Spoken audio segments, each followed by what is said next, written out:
वो ये है कि 3-4 टाइप के यार आप हम कैटेगरी में डिवाइड कर सकते हैं लोगों को। एक होते हैं जो कि कहीं पर एम्प्लॉयमेंट कर रहे होते हैं, ठीक है? वो बंदे कहीं पे एम्प्लॉयमेंट कर रहे हैं। एक बंदे हैं जिनका कुछ स्मॉल बिज़नेस है। एक बंदे हैं जिनके कुछ बड़े बिज़नेस हैं, ठीक है? फिर एक बंदे होते हैं जो कि इन्वेस्टर्स होते हैं। ये क्या 4 कैटेगरी में डिवाइड कर सकता हूँ? Small business, big business, investors. Majority लोग एम्प्लॉयमेंट कर रहे होते हैं। इनका टैक्स ब्रैकेट इंडिया में क्या है पता है आपको? मैंने कहा 3 लाख से नीचे तो कुछ लगता नहीं है और 15 लाख से ऊपर 30% है। ऐसा कुछ है ना? 15 लाख से ऊपर आई गेस 30% है। इस प्रकार से कुछ है शायद यार, रिवाइज़ हो गए होंगे तो मेरे को आइडिया नहीं, मैंने 6-8 महीने पहले लास्ट देखे थे।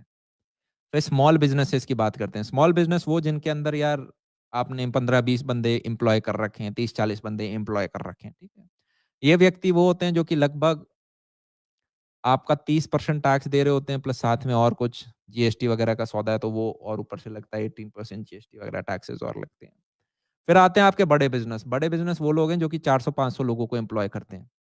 ये व्यक्ति दे रहे होते हैं लगभग 20% टैक्स। तुम देख रहे हो टैक्स बेनिफिट लेके जा रहे हैं और इन्वेस्टर दे रहा होता है 0% टैक्स। ये लोग जब डेट लेते हैं, डेट समझते हो ना सब लोग कर्ज़ा, ये लेते हैं पर्सनल कार के लिए, कि ओहो मेरे को गाड़ी लेनी है। ऐसा डेब्ट होता है यार, इसको हम बोलते हैं बैड डेट। जो चीज़ लेने की औकात ना हो उसे मत खरीदो। शौक के लिए हम अपना खरीदा नहीं करेंगे। पर वहीं पर मान लो एक व्यक्ति है यार जो कि एक कमर्शियल कार लेता है। कमर्शियल कार का मतलब समझ रहे हो? कमर्शियल कार का मतलब ये है कि वो व्यक्ति बाद में उबर चलाना चाहता है। क्या मैं कह सकता हूँ वो टैक्सी से पैसा कमाएगा बाद में?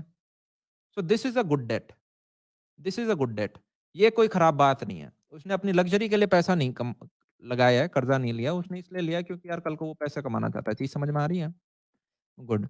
बिग बिज़नेसेस क्या करते हैं यार, लोन लेते हैं अपने बिज़नेस के लिए। कल को आपका लोन सैंक्शन मतलब आप नहीं रिटर्न कर पाते हो, आप बैंकरप्सी करते हो और आप एग्ज़िट मारते हो। ये बंदे सैलरी दिखाते हैं, वहाँ पे अपने बेनिफिट लेते हैं। आपको पता है कोई भी फंडिंग, कोई भी कंपनी की जब फंडिंग होती है, मान लें एक एक्स कंपनी है, एक एक्स कंपनी का स्टार्टअप है और उसमें मान लें कुछ फंडिंग हो रही है। कितने मान लें? ₹100 की फंडिंग मान लूँ? मान लें 100 सीआर मान लो यार, जब सोच ही रहे हो बड़ा सोचो। अगर 100 करोड़ की फंडिंग हो रही है, इसके ऊपर 0% टैक्स लगता है। ये सारा का सारा पैसा बिज़नेस को मिलता है और वो पूरा का पूरा खर्च कर देते हैं। मान लें अब ये इस 100 करोड़ में से कल को मान लो आप किसी को 1 लाख की सैलरी देते हो, तो वो तो किसी इंडिविजुअल को दी है ना आपने सैलरी। अबे हाँ या ना? मान ले कोई इंजीनियर है, उसको आपने 1 लाख सैलरी दे दी। अब ये इंडिविजुअल ज़रूर टैक्स दे रहा होगा। मज़े की बात देख रहे हो तुम? मतलब इनको 100 करोड़ जब मिले उस पे टैक्स नहीं हुआ। पर इन्होंने उस 100 करोड़ में से 1 लाख जब किसी एम्प्लॉयी को दिया, वो एम्प्लॉयी बेचारा टैक्स दे रहा होगा। मज़ा आया?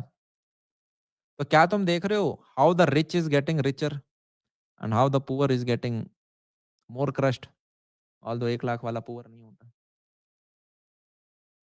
रियल एस्टेट में यार काफ़ी बंदे होते हैं जो कि डेट पे आपकी प्रॉपर्टी उठाते हैं। तो वो होता है गुड डेट। यार हमने बैंक से लोन लिया और हमने एक प्रॉपर्टी उठा दी, उसको लीज़ पे लगा दी, 20% डाउन पेमेंट किया और ईएमआई पे चढ़ाते गए। जैसे पिछला वाला मैंने एग्ज़ाम्पल लिया था। This is an example of a good debt, जहाँ पे आपने 18% डाउन पेमेंट करी और उसके बाद आपने एक हॉट प्रॉपर्टी को ईएमआई पे चढ़ा दिया। अब यहाँ पे आपको यार ये कॉशियस ज़रूर होना पड़ता है। ऑब्वियसली इसमें भी रिस्क फैक्टर है।